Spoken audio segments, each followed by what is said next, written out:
Olá, boa tarde, boa noite para todos vocês. Mais uma vez eu aqui nessa série de lives e hoje é com grande honra e prazer, né, que eu vou receber nessa live a minha convidada, a minha colega, a advogada, a doutora Mariana Sabag. E eu vou pedir para ela já está aqui, né? Eu vou pedir para ela solicitar para que eu possa aceitar para ela poder entrar. Só solicitar o convite aí. Ah, tá.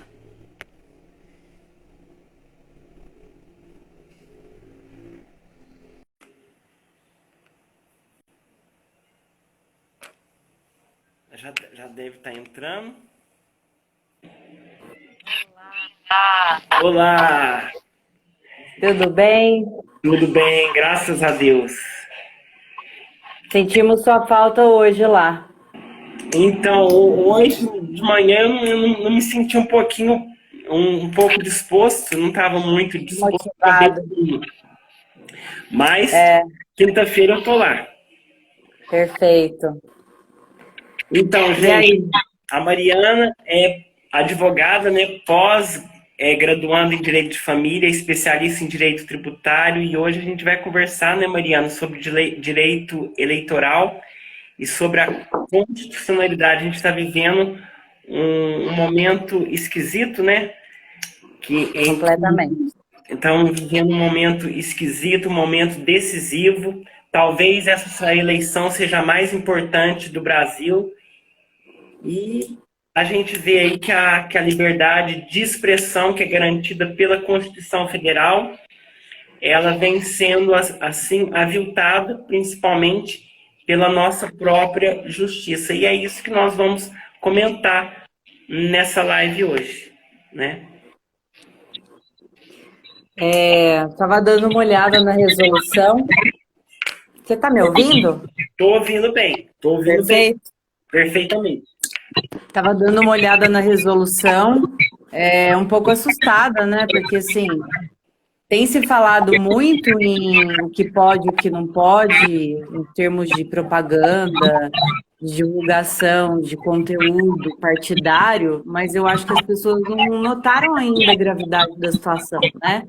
Ou se notaram, se deixam levar um pouco pela paixão das discussões políticas e acabam, de repente, se esquecendo que o tema em voga é, assim, de extrema, eu encaro como de extrema gravidade. Eu não sei se eu já te falei isso, eu acho que já, outro dia a gente estava conversando sobre isso. Às vezes eu me pego tão desmotivada de ver o que está acontecendo que, sinceramente, tenho vontade de jogar o meu diploma no lixo. Porque eu falo, não é possível que eu estudei tão diferente assim, que eu li livros tão diferentes dos meus colegas, ou que eu esteja sendo tão imparcial, assim, as pessoas estejam parcial e as pessoas estejam sendo parcial. Porque, assim, essa semana ainda li alguma coisa sobre isso, que falava mais ou menos no sentido de que você, numa eleição, é comum você perder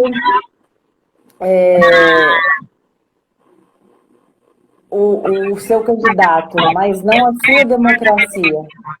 É algo mais ou menos nesse sentido, né? Na eleição se perde a discussão, mas não se perde o poder de discutir, né? E isso me chamou muita atenção para o que a gente está vivendo, que nem essa semana eu vi até um colega fazendo uma sátira, né? Até ofensiva, mas eu tenho evitado comentar, eu tenho evitado me manifestar estritamente com as pessoas, só com aqueles que eu sei que dividem mais ou menos as mesmas opiniões que a minha. Não porque eu não sei dialogar, mas porque eu vejo que as paixões estão muito em ebulição e as pessoas não estão sabendo discutir o que é jurídico, do que é político, e isso está se tornando assim um caldeirão, uma certa efervescência que não me atrai. Mas os dizeres do colega eram bem no sentido de sátira, né? Em que a gente se fala muito em censura. A censura, para quem não sabe, está dentro das nossas liberdades individuais e é cláusula pétrea. Isso me assusta muito, porque assim, você é mais antigo de carreira do que eu, sabe bem o quão difícil na época que você se formou era para se alterar a Constituição Federal. Quando eu me formei há 6, 7 anos atrás, também tinha-se essa visão de uma Constituição rígida, né? De uma forma de alteração de uma Constituição de forma rígida. E hoje a gente vê eles botarem emenda constitucional a toque de caixa, da noite para o dia. Muitas delas nem passam em comissões de Constituição e Justiça, acabam indo refletir em discussões de ADI, ADPF, né, as discussões de constitucionalidade, cada qual no seu, na instância que cabe, mas não vejo com bons olhos essa alteração. Toda hora, toda semana tem uma emenda, a gente não vence comprar material, já nem compro mais, né?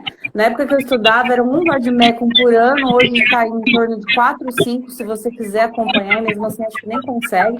Mas, enfim, o que eu queria trazer para o pessoal que não tem muita profundidade nisso é que a censura é cláusula pétrea, está dentro das nossas liberdades, que está dentro dos nossos direitos e garantias individuais.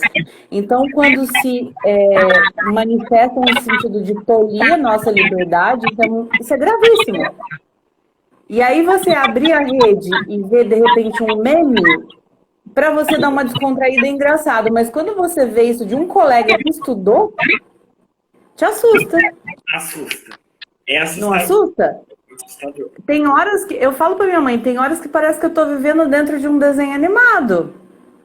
Parece que as pessoas perderam um pouco da noção do que é grave, do que deve ser levado a sério, do que deve ter peso, das circunstâncias que a gente está vivendo. E o principal de tudo, que acho que deve ser falado, assim, sem entrar na discussão política, que eu acho que já é muito claro, quem tem lado já tem lado. E quem enxerga a situação enxerga, quem não enxerga não vai enxergar mais. Os espiritualistas, os religiosos têm falado muito nesse sentido de separação de joio do trigo. Eu acredito plenamente nisso. A gente está vivendo uma época onde você está vendo o joio separar-se do trigo. As religiões falando a mesma linguagem, coisa que a gente não via anos atrás. Chama bastante atenção também. Mas assim, em relação à censura, que é o que a gente veio falar aqui hoje, que eu acho que é um tema muito importante... o que assusta é a censura, ela, como tudo, até na discussão política, ela tem lado. Ela não é para todos, ela tem lado. E o que é mais engraçado é o seguinte, em 2018, o ministro Alexandre de Moraes, ele foi o relator de uma ADI, a ADI, se não me engano, 4451. E lá, no relatório dele, ele diz que o direito fundamental à liberdade de expressão não se direciona somente a proteger as opiniões supostamente verdadeiras, admiráveis ou convencionais, mas também aquelas duvidosas, exageradas, condenáveis, satíricas, humorísticas, bem como as não compartilhadas pelas maiorias. Agora eu pergunto, ele mudou totalmente o entendimento. Quando ele vai e censura a Jovem Pan, que traz fatos jornalísticos de algo que aconteceu no passado, ele está contrariando o próprio entendimento dessa DI. E aí você fica falando, meu Deus... Exatamente. E assim... O tribunal virou ideológico e não poderia virar ideológico. Né? E assim, o que chama mais atenção, né? Estava assistindo uma análise do Pedro Lenza falando, como sempre, muito didático, muito preciso, que, na verdade, a comissão da campanha entrou requerendo um direito de manifestação sobre uma fala da Zoe Martinez. Na verdade, o pedido pelo menos o que consta no voto, né? A gente não sabe se nos bastidores, eu não duvido de mais nada, se rola alguma coisa, mas no voto está escrito que o pedido era sobre um pedido de retratação, né? Que a lei permite, o que a Constituição permite, enfim, dentro dos padrões. O que chama a atenção, e Pedro Lenza pontua muito bem isso de uma forma muito clara e inteligente, é que o TSE deu de ofício essa censura. Então, assim, e foi onde permitiu essa alavanca de grande alcance da campanha do partido 13 e diminuiu o alcance do partido 22. Então, assim, é por isso que eu falo, além da censura ser absurdo, na era que nós estamos, na altura do campeonato, ela tem lado. Tem. Ela tem lado. Sério? Né? Aí eu vejo colegas falando assim, mas deve ser muito legal defender tal candidato com essa história do Roberto Jefferson. A cabeça de vocês deve estar bugando. Eu não sei o que passa na cabeça das pessoas de não saberem separar o que é juridicamente possível e impossível do que é politicamente discutível e indiscutível. Sabe, assim? Então, às vezes dá até uma bugada, né? E aí esse parecer, digamos assim, do Pedro Lenza, ele fala que o preocupa muito como constitucionalista, né? Ver um voto nesse sentido, uma censura dessa dada de ofício, numa situação como essa, quer dizer, a jornalista perdeu o poder de se expressar, principalmente no que diz sentido àquilo que é verdade. Porque ele ainda determina o seguinte, a gente está no Estado democrático de direito, para as pessoas que adoram repetir a democracia, né? E esse Estado permite que você acione as pessoas se você se achar injustiçado, se você se achar tolhido de algum direito seu, principalmente naquilo que se refere à sua honra. Então, que ele entrasse com uma notícia crime contra a Jovem Pan ou contra a jornalista, imputando a ela crime contra a honra, fosse injúria, fosse calúnia, fosse difamação. Mas você tolir uma jornalista de uma expressão popular que todo mundo repete diariamente nas ruas, de algo que a gente sabe que é verdade, não tem como negar, tá todo mundo tentando tampar o sol com a peneira, mas não há como negar que houve um processo, que houve rombo aos cofres públicos, que ele foi preso, que ele foi condenado e que ele foi descondenado. Adoro essa palavra. Não tem outra mais justa para essa situação. Entendeu? E aí, o que acontece? As pessoas tentam usar desse cala-boca, o TSE tenta usar desse cala-boca para que as pessoas, de repente, engulam um discurso acalorado no sentido de que ele foi injustiçado. Você sabe que eu estava conversando isso com um amigo ontem, que eu já escutei de várias pessoas de alto calibre, que eles só ainda não atentaram contra a vida dele, porque ele morreria como um mártir.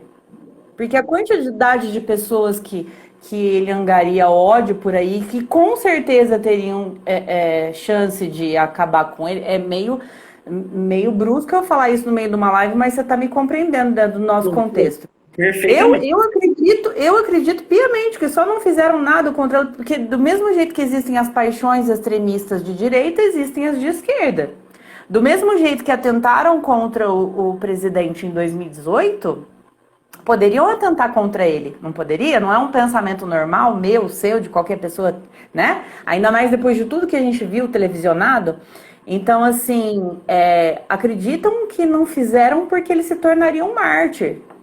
E aí me causa um pouco de repulsa como profissional olhar alguns colegas tentarem tapar o sol com a raiz, porque eu acredito que temos direito à opinião. Se você hoje falar para mim assim, Mariana, eu sou a favor de fulano, eu não posso e não devo, talvez no meu íntimo eu lhe julgue, mas eu não tenho o direito de julgar você pela forma como você pensa, porque isso está associado a diversos fatores, né? Talvez a forma que você foi criado, o ambiente familiar influenciou, alguma pessoa que exercia um poder de mais influência educacional, da questão política, das tratativas da vida sobre você, como eu tenho amigos que eu sei que foram assim, ou mesmo contexto de como a sua vida foi traçada, o meio que você cresceu. Então, eu acho que cada um é direcionado para um lugar a partir do momento que você cria a sua possibilidade e a sua própria identidade de pensar e analisar sozinho. Aí, nesse sentido, eu não posso tolir os meus colegas, mas eu vejo professores que me deram aula na faculdade fazendo campanha política dentro de sala, e eu tenho vídeos de colegas que ainda estão lá mostrando isso. Professor de direito processual penal dizendo que aquele processo que durou 5 anos não existiu, que foi irregular, que foi um processo político. Professor que participou da minha banca essa semana na internet, passando vergonha total. Por isso que eu falo, eu acho que a gente tem que ser consciente como pessoas que formadores de opiniões, que somos defensores de direitos, de saber separar a paixão política da discussão jurídica. E isso eu vejo se mesclar muito e não é uma situação que me agrada. Porque parece que de 2016 para cá, muitos que estão começando a votar agora, né, João? 16, 17 anos, tinham quantos anos em 2016 quando começou esse rebuliço? 10. Exatamente. Então, assim, não entende nem de onde surgiu esse fio da meada, não tem nem percepção. Então, eu tenho certeza que se vota em A ou B, tem muita influência dentro de casa. E eles inventam as coisas e as pessoas acreditam. A mentira acaba sendo verdade. Exato. E aí, assim, outra coisa que me assusta bastante essa semana eu estava conversando com um professor sobre isso. A gente está em 2022, em plena auge das redes sociais, onde qualquer aparelho telefônico tem uma câmera, por pior que seja a resolução da imagem, você grava um vídeo, você tem acesso àquilo e N vídeos rodando na internet mostrando a face de todas as pessoas. Todo mundo está mostrando a sua cara. Não dá para falar que está mentindo. Ninguém está mentindo. Nota isso? Pela primeira vez, ninguém está mentindo e pela primeira vez a gente percebe que nunca houve oposição. Nunca houve oposição. A primeira oposição, quem está fazendo, gostem ou não dele. Eu não estou aqui para defender. Se eu tivesse uma outra opção, a gente já conversou sobre isso. Se eu tivesse uma outra opção, eu votaria. Eu não acredito que ele seja o melhor nem o perfeito. Eu acredito que ele seja a ponte para algo que vem futuramente ser melhor para o nosso país. E, infelizmente, é a nossa opção de salvaguarda, né? Eu não acredito, sinceramente, que ele seja o maioral, não. Eu acho que ele é um passo para a nossa evolução, como sociedade, como seres pensantes, né? Seres em evolução. O que não dá para aceitar, igual uma amiga pontuou muito bem outro dia, é assim, você tentar... Você tentar colorir, maquiar o seu discurso político usando da justiça para isso. Isso não funciona, isso não me ganha. Isso não me ganha.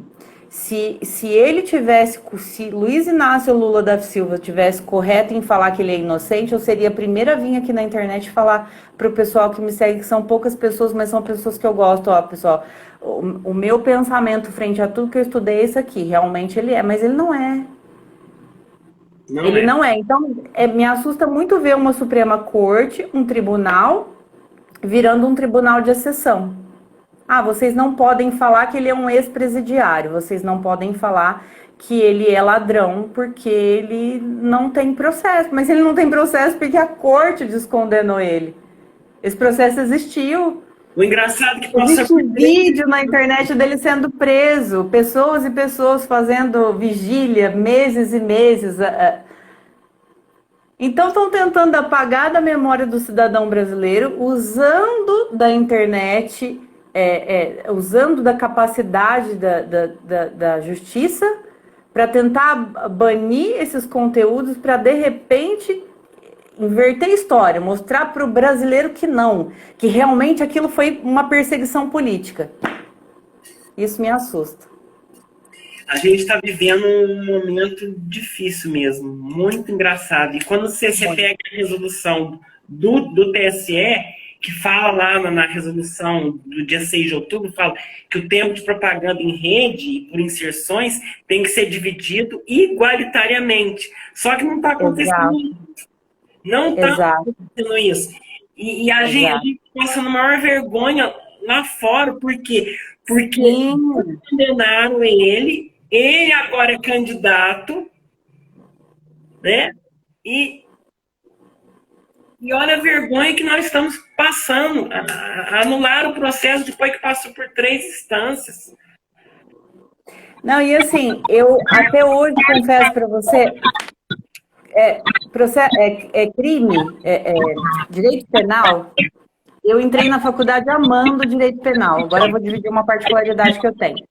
E aí eu fui estagiar no meu 3º ano na Defensoria Pública de Guaxupé.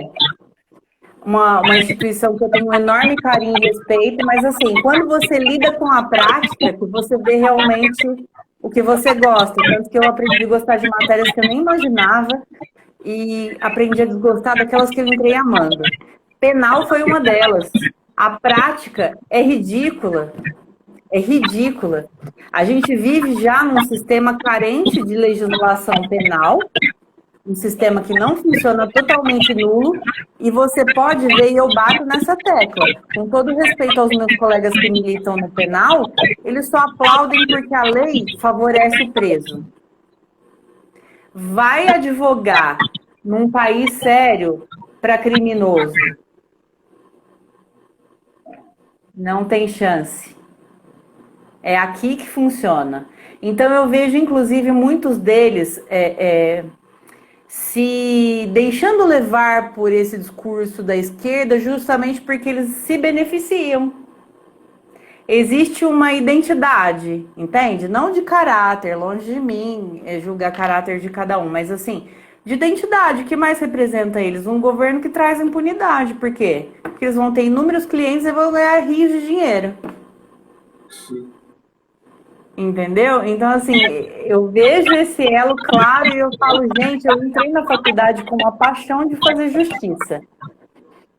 E eu vi esses mesmos colegas falando de fazer justiça. E justiça não é isso para mim. Justiça é você saber que você tem uma regra, eu acredito que você e a Cláudia criem seu filho assim, e ele saber os limites que ele tem como cidadão, e ele saber que se ele infringe aqueles limites, ele vai ter uma ação e reação. E no país hoje a gente não tem a reação. A gente só tem a ação.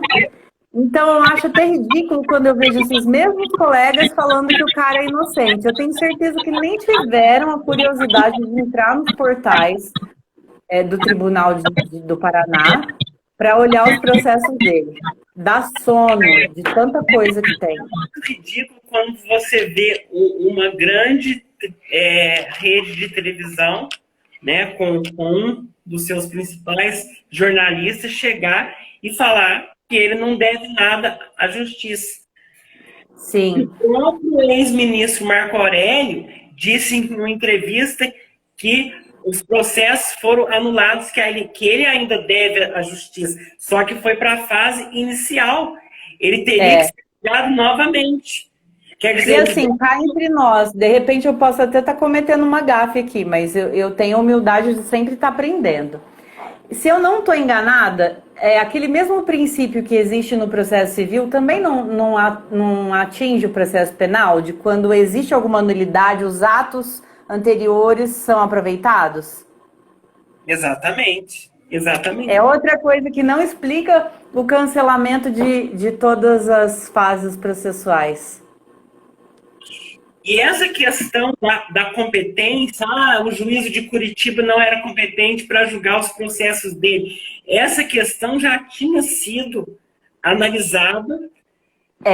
Tinha sido ultrapassada essa questão, agora vem no penal também deve ser tipo uma exceção de incompetência, né? Deve ser algo parecido, né? Exatamente. E vem uma decisão monocrática do Fachin, único, anulando todas as condenações dele para que ele pudesse concorrer às eleições.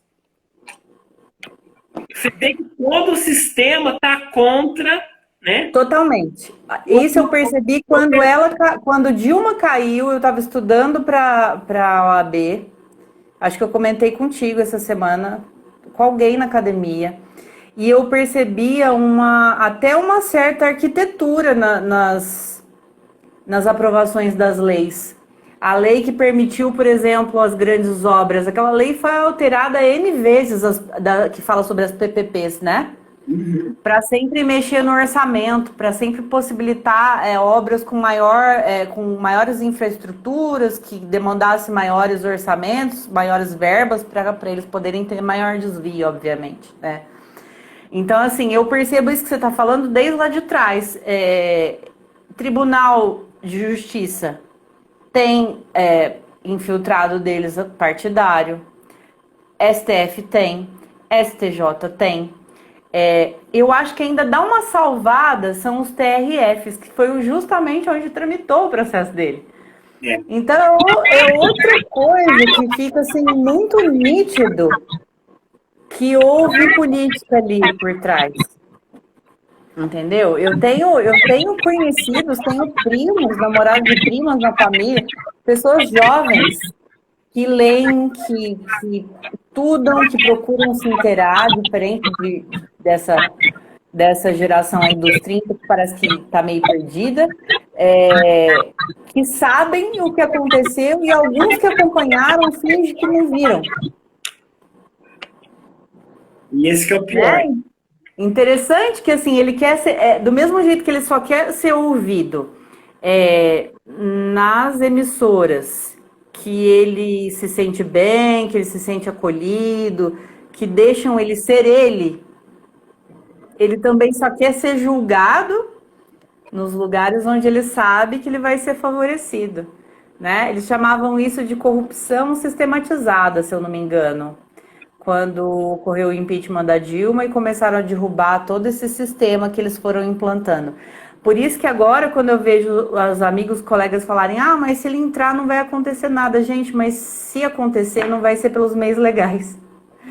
Maduro não tomou a Venezuela pelos meios legais. Nenhum ditador, nenhum comunista ganhou nenhum país pelos meios legais. E olha, é uma coisa que dá medo, porque sem o governo dele já tá tendo censura. Imagine quando ele entrar, que ele falou que quer regulamentar as mídias. Isso aí é uma censura declarada que ele quer fazer. Poucas pessoas viram, mas naquele debate que teve entre ele e o Bolsonaro, acho que foi na Band. Eu vou achar esse recorte para você postar. Ele tem uma fala dele falando sobre uma nova constituinte. Aí todo mundo, mas porque o parlamento agora a maior parte está PL, a maior parte está de direita e tal. Eu, sinceramente, não acredito. Da mesma forma que a gente viu em 2018 muitos pularem do barco, né? Joyce Hasselman, Janaína, como que ela chama? Janaína Pascoal? Não, a Janaína Pascoal foi deputada estadual. Foi aquele Alexandre Frota também. Alexandre Frota, mas a Janaína também teve alguma rusga com ele. Enfim, em 2018, não defendendo ele longe de mim, mas assim, em 2018, a gente percebeu que muitas pessoas usaram ele, isso é muito comum na política, não é só agora que aconteceu, mas enfim, muitas pessoas usaram ele como trampolim. Então, o que garante que agora, essa grande leva que esteja lá, tomara que não, mas não tenha da mesma forma utilizado ele mais uma vez como trampolim. Então, quem garante que esse Congresso está totalmente a favor, mais puxando para a lógica da direita, dos planos, os projetos de governo da direita, do que da ideologia da esquerda? Né? A gente sabe que tem aquela velha máxima, se você quer conhecer o ser humano, dê poder a ele. A gente só vai conhecer eles quando eles estiverem lá dentro no poder. Exato. Como muitos se mostraram, eu tenho certeza que dessa leva um grande percentual vai se mostrar também. Espero estar errada, mas eu acredito que vá. Então, assim, eu tenho muito medo, João, de verdade. Muito medo, porque tenho visto coisas assim que eu jamais acreditei estar vendo hoje na altura do campeonato, em pleno 2022. Eu também não sei em viver isso, e não é desse governo, pelo contrário, né? Esse governo, o presidente sempre tomou a postura de andar de acordo com a Constituição Federal.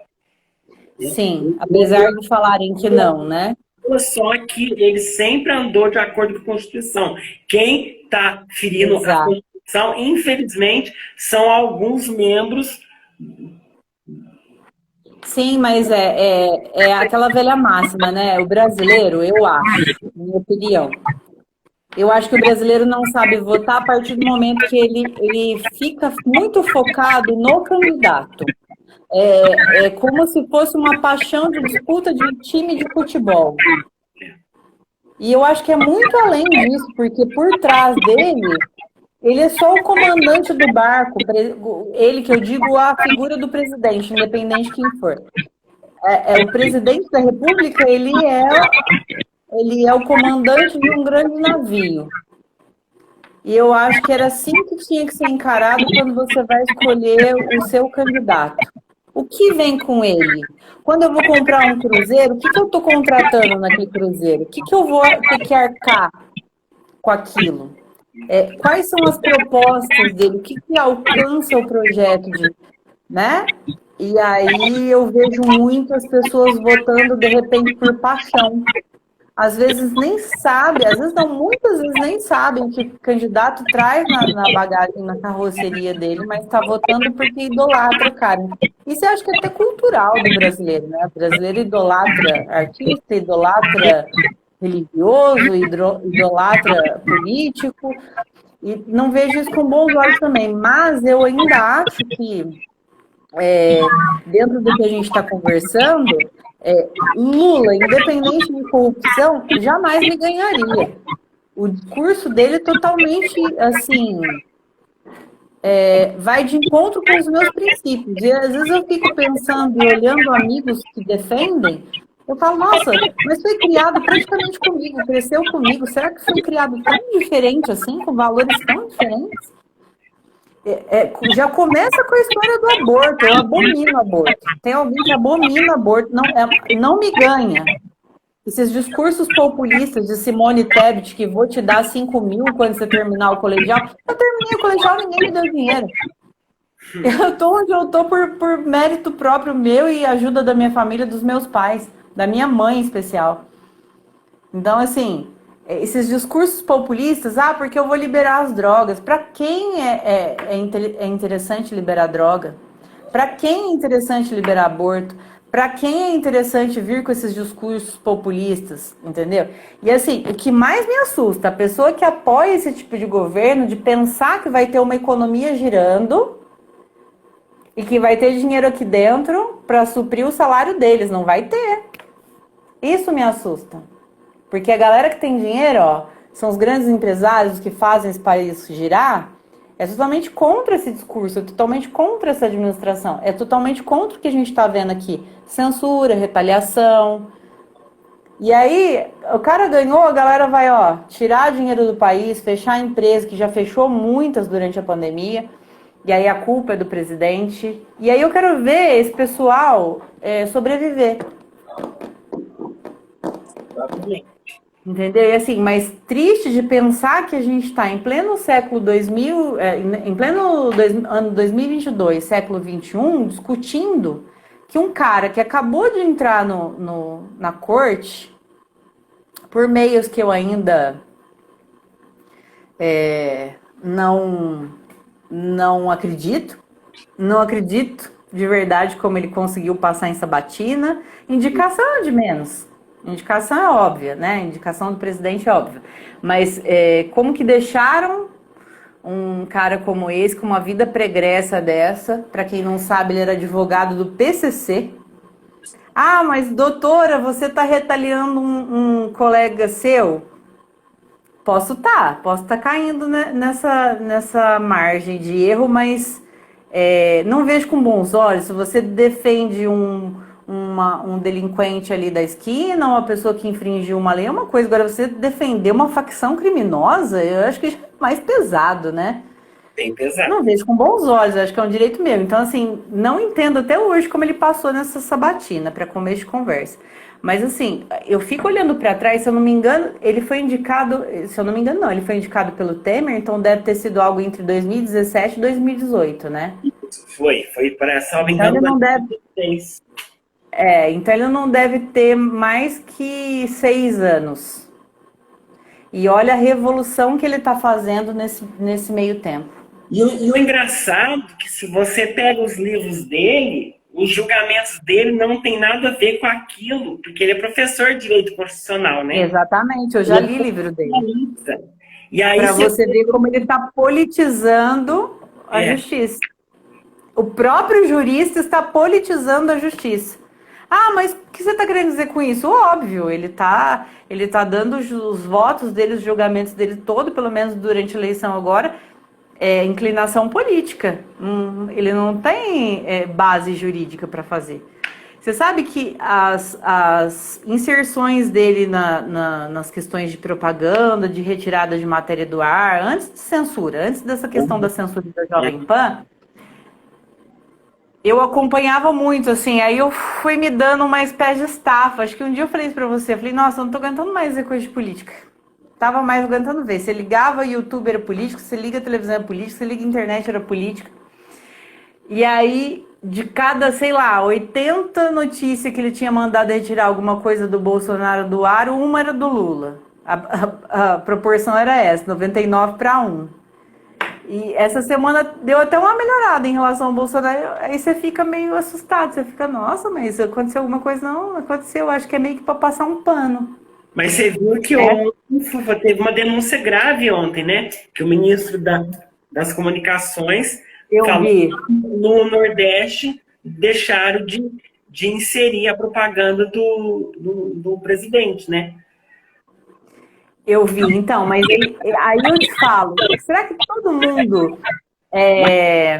Eu fiquei pensando nisso ontem, será que todo mundo fiscaliza em todas as cidades? Porque deve ter inúmeras cidades que aconteceram isso. Do mesmo jeito que aconteceu a questão da urna, que a gente estava conversando, do mesmo jeito que muitas pessoas apareceram falando que foram votar pela primeira vez, já tinha alguém no lugar. Inúmeras irregularidades. E aí ele não se manifesta. E com todo o respeito que eu tenho à ministra Carmen Lúcia e tudo, mas ela foi tão contraditória no voto dela, porque ela foi contra, falou que não poderíamos viver no estado de exceção, falou contra a censura, mas acompanhou o relator para poder censurar as mídias próprio Jovem Pan. Mas e é o que a gente está vivendo, né, João? É um tribunal de exceção, né? Você viu essa última resolução absurda agora? A resolução, ela tá lá no pé da pirâmide de Kelsen. Exato. E através da resolução, sem obedecer a ampla defesa e contraditório, claro, não tem tempo. Não interessa, a resolução está lá embaixo, a Constituição está aqui em cima. Então, através de uma resolução, eles podem olha o absurdo, eu estava lendo isso agora mesmo, eles podem autodeterminar e tirar em até 2 horas o que eles acreditam que seja fake news. Um exemplo, já teve uma fake news e alguém propaga uma fake news parecida, o que eles chamam de idêntica. Aí o TSE de ofício pode ir lá e pedir para retirar em 2 horas. A plataforma tem 2 horas para tirar do ar. Quer dizer, quem vai fazer esse controle, se era idêntica ou não? Foi votado, hoje o Pedro Lenza postou, começaram a votar numa sessão de plenário virtual ontem, né? E está para acabar hoje, 23h59, tem que ser antes da meia-noite. Já tinha 6 votos a 2. O Pedro Lenz falou que acredita que vai fechar em 9-2. Quer dizer, vai passar. Uma resolução tem mais importância. A resolução está lá no pé da pirâmide. Tem mais importância que a Constituição Federal. O Congresso, porque eles não podem fazer lei. Eu falei Então, aí tem a questão do ativismo judicial, tem a questão deles estarem manobrando as normas, né, ultrapassando, descumprindo esse regramento da pirâmide de Kelsen, que é a ordem das nossas leis, né? Mas assim, o que me preocupa mais são os precedentes, né? Abre exatamente. precedente. Exatamente. Eles mesmos estão, é igual você bem pontuou, eles estão ultrapassando os votos deles, estão vindo com precedentes negativos sobre os precedentes que a gente já tinha positivo. Eles mesmos estão infringindo os antigos julgamentos, os antigos votos. Olha, a nossa justiça hoje é preocupante. A advocacia é preocupante, Não é? porque a gente vive uma insegurança jurídica, né? Como que a gente vai atuar com uma insegurança Total, jurídica dessa? total. E a tendência é pior. Ou a gente evolui, né? Nessa ponte Com essa situação. que a gente falou, ou a Aham. gente regredir muito e nós vamos ficar amordaçados. E aí, como que a gente vai cumprir o nosso exercício dando direito àquele cidadão que necessita? Sendo que nós não vamos ter mais segurança jurídica. Já não estamos tendo segurança jurídica, né? Nenhuma, nenhuma. Essa semana um cliente me perguntou, mas e o resultado do meu processo? O processo dele é uma discussão de a incidência de touch-to-touch sobre ICMS sobre transmissão e distribuição de energia. É uma ação que já está com 2 anos e pouco, mas ela foi suspensa porque está aguardando, inclusive, um julgamento da 986 no STF. E cadê o STF para julgar o meu e de milhares de brasileiros no tema 986? E é óbvio que quando for julgar vai indeferir, porque isso afeta os cofres públicos. A questão é jurídica e acaba virando questão política. A Total. pessoa tem o direito e acaba por questão política. É igual o plano Collor rural. O plano Collor Sim. rural é a mesma coisa. Está lá parado, muitas pessoas estão com medo de executar provisoriamente, porque e se o Supremo reverter a decisão, vou ter que devolver o dinheiro? Que nem a do FGTS também, que surgiu há pouco tempo, né? Olha, só a gente tinha que criar um desenho para quem não advoga entender o que a gente passa, né? Porque não é qualquer um que aguenta, não. É desmotivador demais, né, João? Assim, a impressão que você tem, quando a gente está estudando, eu não sei se na sua época era assim, você não é muito mais velho que eu, mas assim, você formou muito novo e eu formei já mais tarde. Então a gente tem uma diferençona aí de estrada, de escada. Mas eu acredito que você tenha formado com a mesma paixão e no decorrer do tempo você foi se desmotivando. E é assim com todo mundo que eu converso. E às vezes eu tenho algum familiar que fala assim, nossa, mas você tá tão nova, só 6 anos de carreira. E eu falo assim, não, eu já estava assim com 6 meses já. Porque a visão que você tem de fora é uma visão muito linda, né? Você fala, nossa, eu vou entrar lá, eu vou ajudar a fazer justiça, e eu vou ajudar a mudar aquilo e transformar e fazer minha parte para tornar um mundo melhor. E não é isso que a gente consegue, porque o sistema já é feito para a gente não conseguir ajudar a colaborar, né? A verdade é essa. Pelo menos é a forma que eu enxergo. Né? Você sabe que assim, eu não sei se você teve, vou até trazer um paralelo que eu acho interessante falar. Eu não sei se você teve oportunidade ou às vezes vontade, porque eu sei que tem pessoas que escolhem bem os temas que assistem, conteúdo que consomem e tudo mais. E pelo que eu vejo você, sua esposa e seu filho, eu acredito que vocês moderem bem. Eu não sei se você teve acesso àquele documentário da Daniela Pérez, da filha da Glória Pérez. Eu assisti qualquer coisa assim. Ele tá no HBO, tá? Sem entrar no contexto, puxando para o que a gente está falando. O que me chamou a atenção aquilo? 1992, 30 anos atrás, aquela mãe, ela não teve tempo de sofrer o luto dela, ela teve que ir com as próprias mãos procurar as pessoas que estavam entrelaçadas no algoz da filha dela. E aquela época era muito comum ter que defender a honra da vítima, né? Não que hoje não seja, mas naquela época era muito mais necessário do que hoje. E numa época que a gente não tinha rede social, numa época que a gente não tinha o alcance que a gente tem hoje, que a gente não tinha possibilidade, que nem agora tá fazendo uma live aqui, de ter material para divulgar para as pessoas com grande facilidade. Aquela mulher moveu mundos e fundos para angariar a quantidade de assinaturas que ela precisava e foi até Brasília, brigou com os deputados, fez votar na sessão plenária, moveu mundos e terras, uma admiração infinita por ela como mãe, papel de mãe mesmo, e conseguiu trazer para o nosso ordenamento penal a lei transformar em hediondo. Agora, trazendo isso para o nosso papo, eu às vezes me pergunto, e depois desse documentário eu me sinto totalmente inútil, porque eu falo, gente, a gente com tanto poder nas mãos, com tanto alcance, tecnologia, munus público, nós advogados que temos, e a gente não faz 0,01% do que essa mulher como mãe fez.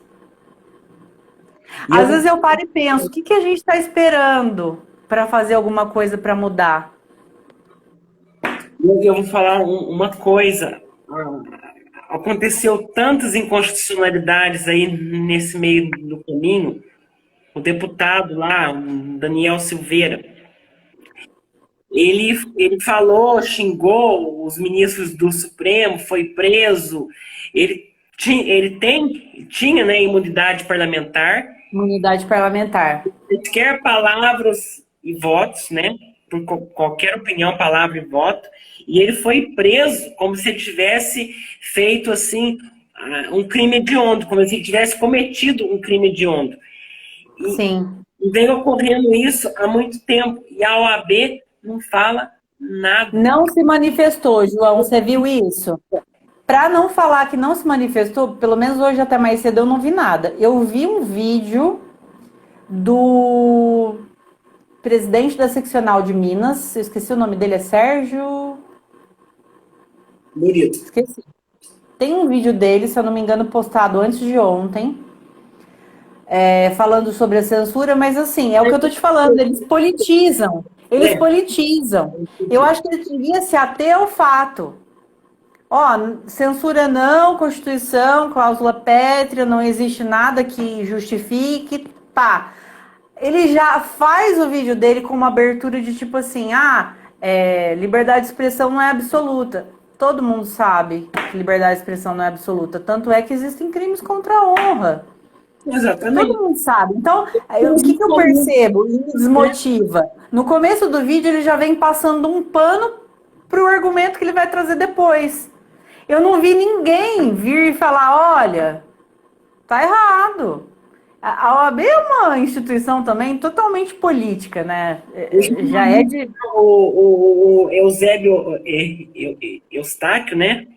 Ele foi preso injustamente e ele saiu da cadeia paralítico e ninguém falou nada. Então, exatamente. Cadê os direitos humanos aí? Exatamente. Eles não sabem separar a ideologia política deles do que é o nosso ordenamento jurídico, né? E isso é uma coisa que me assusta demais. Porque eles têm direito de ter o pensamento político deles, mas eu acho que o que lei é lei. Lei é para ser respeitada. Ou a lei é de uma forma se ele vota em A e é de outra forma se ele vota em B. Eu não consigo conceber essa ideia, não é? Não existe aquela máxima no direito que fala assim, eu posso não concordar com o que você diz, mas eu vou lutar pelo seu direito de dizer. Exatamente. É uma das frases que eu acho que resume bem o que a gente está conversando. O direito das pessoas dizerem, não importa. Dizerem. Exatamente. Eu posso até não concordar, mas eu vou lutar sempre pelo seu direito de poder dizer o que você pensa. Exatamente. Eu não me sinto representada hoje, viu, João? Não me sinto, de verdade. Eu sinto assim, ó, as pessoas indo com a maré. E cada um está indo na onda que mais lhe convém. Como se fosse mais fácil você entrar na dança.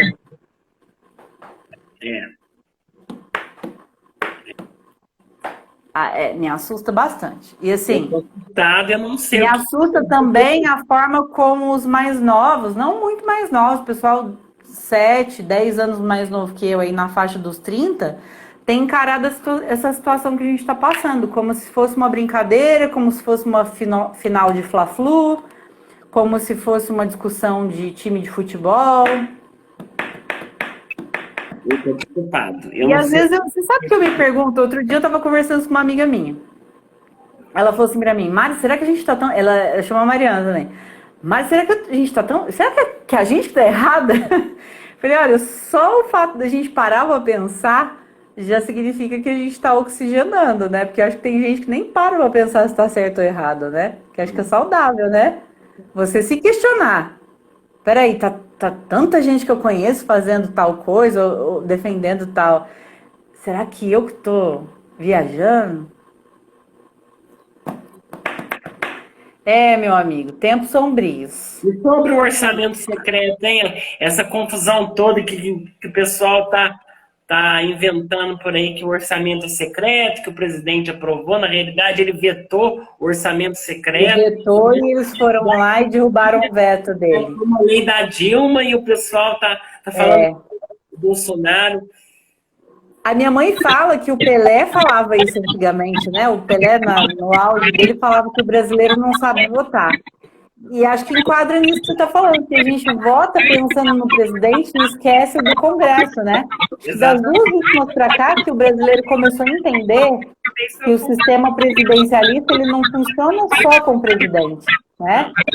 É um sistema de freios e contrapesos, né? Nas 3 esferas. Então, me assusta muito essas notícias, não do ponto de vista da notícia sair. Me assusta que as pessoas têm acesso total hoje, na palma da mão, literalmente, e elas não vão buscar. Elas não vão buscar.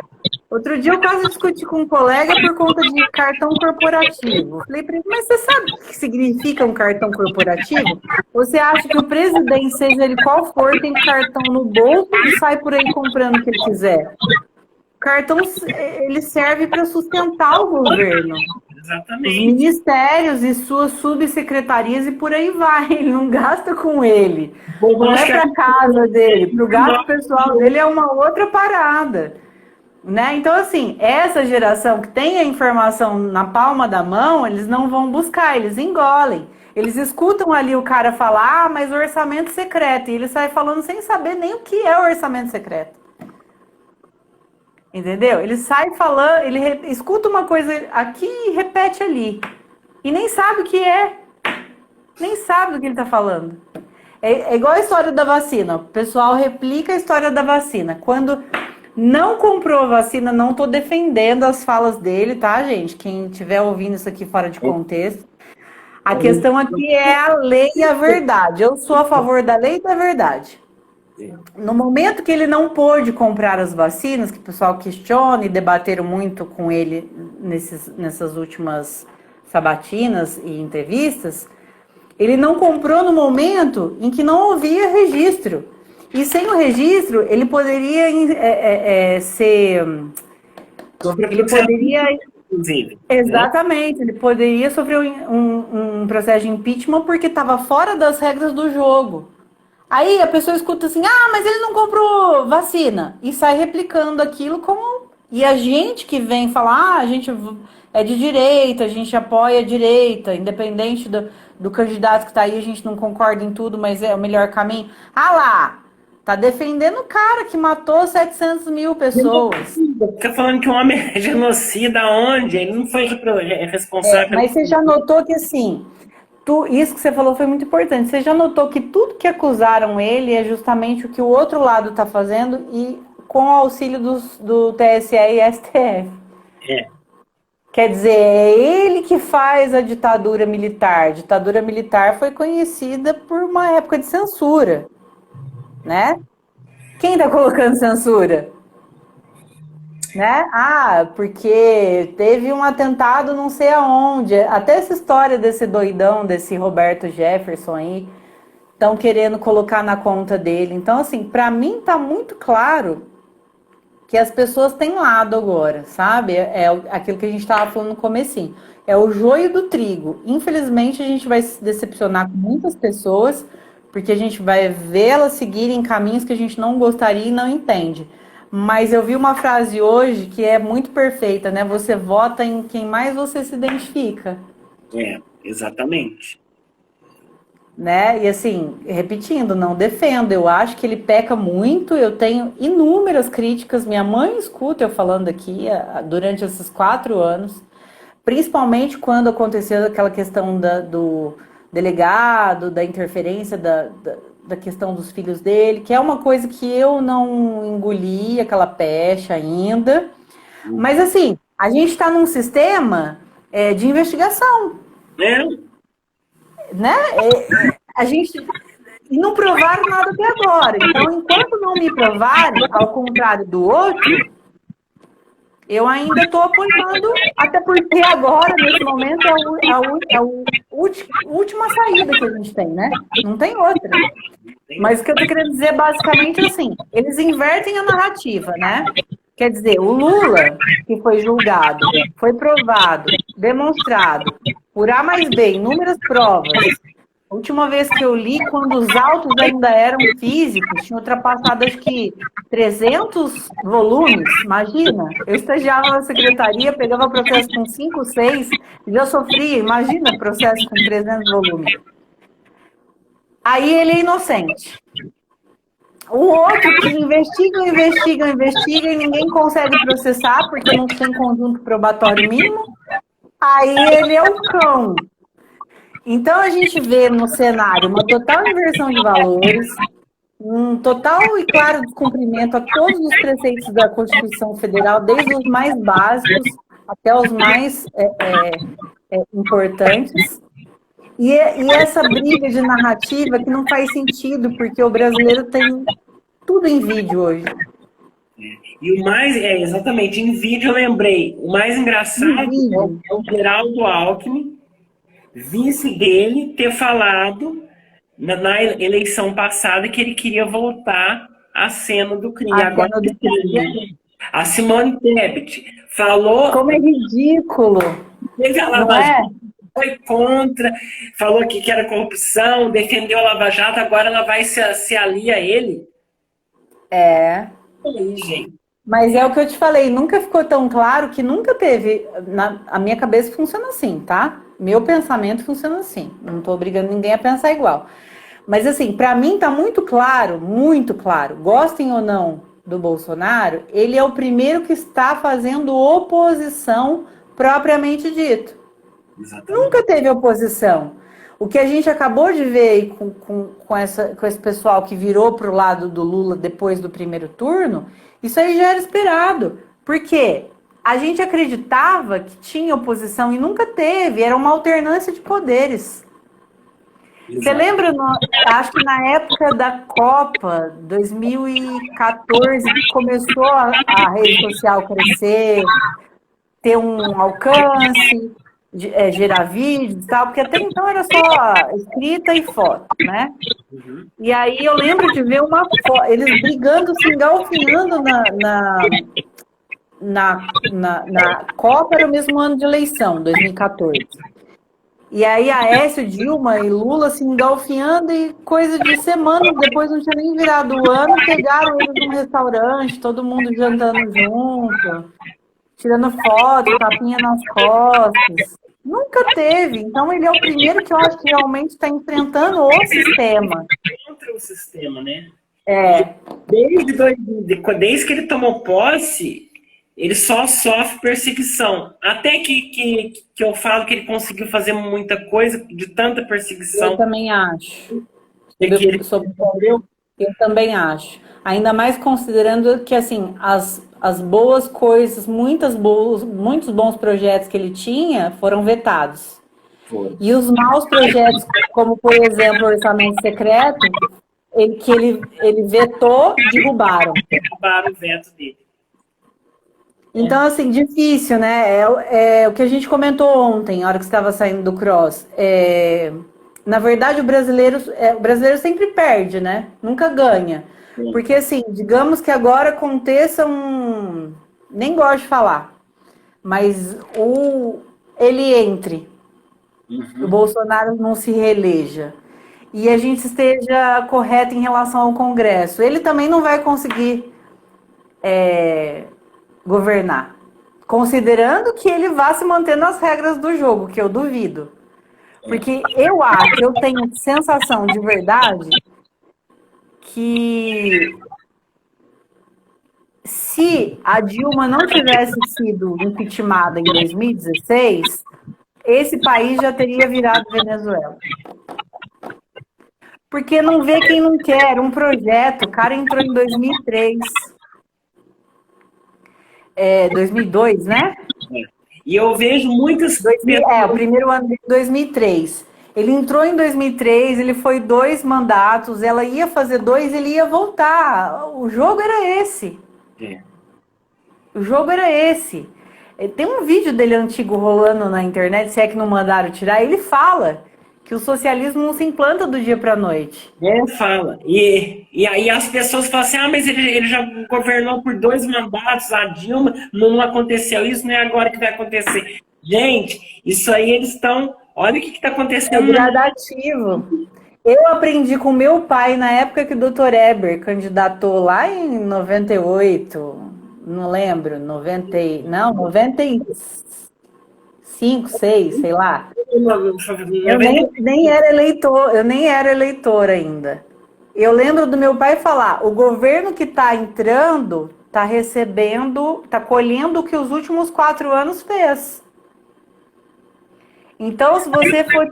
Aí você vai ver, Deus me livre, esse cara entra de novo, ele vai colher tudo do bom e do melhor, porque tá tudo positivo. Estamos com índices azuis que nunca teve na história do país.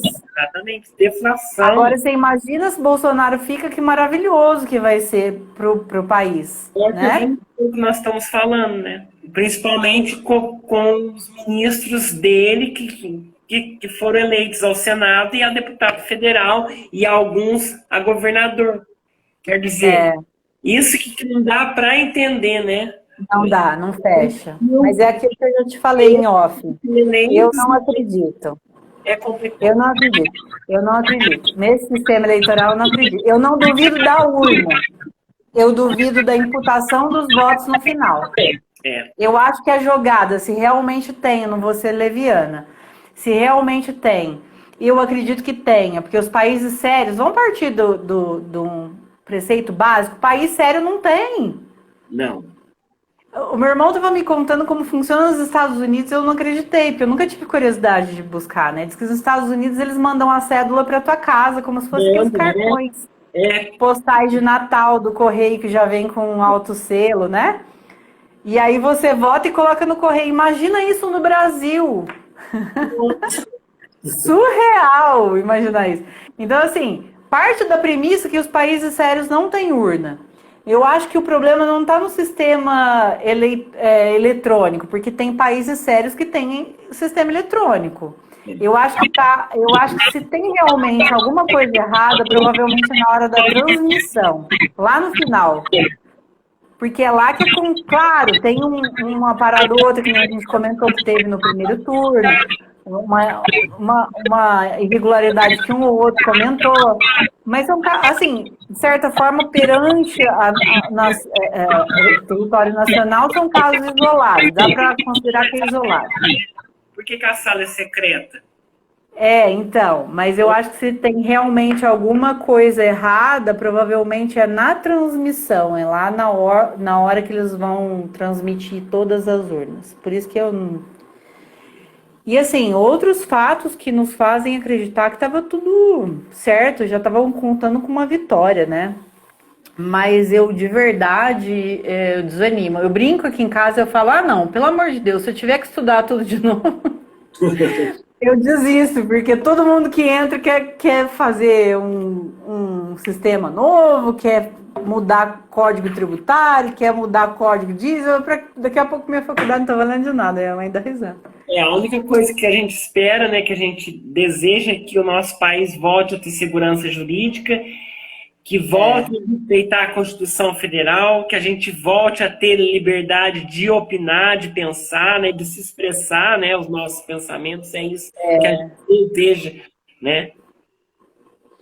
É aquilo que eu falei, uma eleição você perde. Agora, você perder a democracia em uma eleição é de assustar, né? Assustador. É assustador.